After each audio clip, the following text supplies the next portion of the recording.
Hi, I'm Pastor Dan Axtell. This is trimester 1, session 2. You know, it's no secret that biblical manhood is becoming more and more difficult to find. In other words, there are so many men in this world that don't understand God's design for their life, why He put us here, why He made us the way that He did.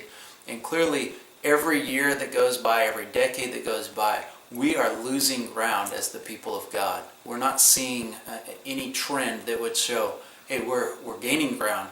More and more people in our society are living a biblical manhood kind of life. And so part of what this whole experience is designed to do is help turn that tide. And so what we are doing is so important because it's going to have the ability to affect by multiplication, as 2 guys affect 12 guys who go out, and then each one of those pairs affects 12. So 2 guys affect 12, those 12 become 72, and then on to hundreds and then thousands.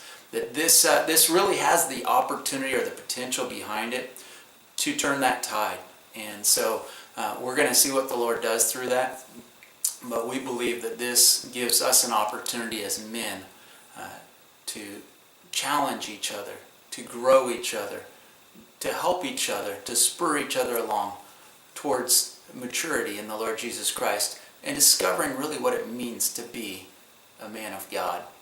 As part of this process as well, you'll read through the session, and it has lots of good statistics in there that show the need.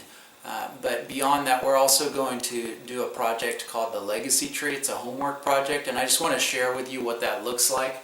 So it starts off by just kind of, you put together a tree. Down at the bottom you'll see there's roots, in the middle is a trunk, and up at the top is the fruits. So you've got the roots, the trunk, the branches representing where you came from, your life, and then the fruit that is produced from that. So basically draw that out, and then you're going to fill it in as follows. The next thing you're going to want to do is down on the bottom here, put some of the names of the people who have poured into your life. I mean, how did you find Christ? How have you grown in your walk with God to the place that you're at now? Put the names of people that come to mind who brought you through that. Then in the middle here, you're going to write your own name. So you're going to want to put your name right in the middle of that trunk.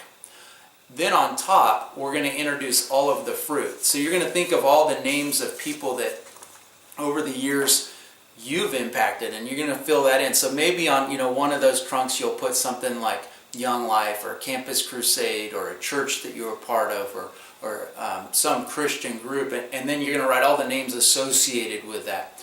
Maybe you just want to write them all randomly on the top. Maybe there's only a few up here and there's just not a whole lot of fruit of your life at this point.